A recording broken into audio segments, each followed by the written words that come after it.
In the space of 2 days, 2 of the 5 permanent members of the UNSC have backed India's bid for a permanent seat at the UN Security Council. Addressing the UNGA, French President Emanuel Macron and then UK Prime Minister Keir Starmer have said the UNGA needs to act and not become paralyzed by politics.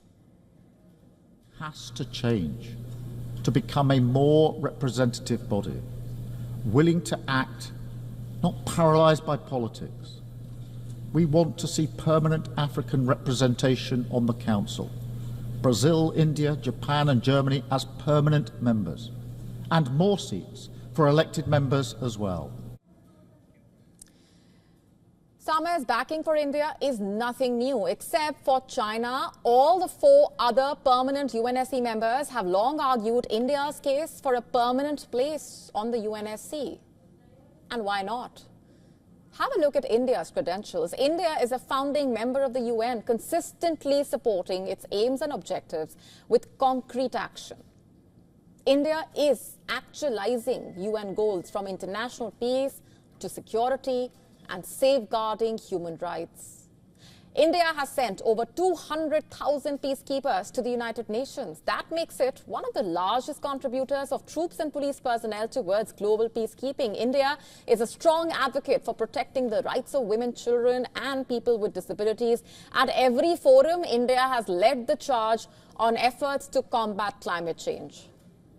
In 2015, India clinched the negotiations on the Paris Agreement on climate change to limit global temperature increases and reduce carbon emissions. India has also proactively set 5 climate targets to achieve net zero emissions by 2070. Most importantly, India has put its money where its mouth is, not just advocating change or reforms, but giving the UN over $40 million every year to spend on peacekeeping, humanitarian assistance, and promoting human rights globally.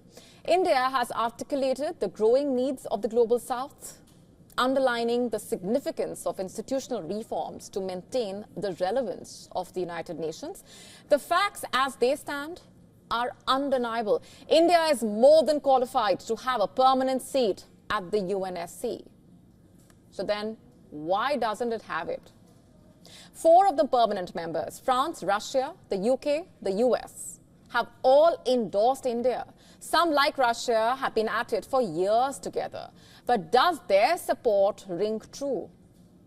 It certainly doesn't seem that way, given that the endorsements for India have been continuing for years now, with nothing actually moving on the ground. The 4 permanent members seem to be only voicing their support for India because they know well that China will veto India's candidacy, it seems. It also is painfully clear that none of the 5 permanent members are serious about sharing or seeing their status whittled down by bringing India as a permanent member in the UNSC. In any case, making India a permanent member will require the rewriting of the UN Charter rules, a long process that will have many players involved in it, which makes the backing, at least by the permanent members, just so much empty talk that does not actually signify anything.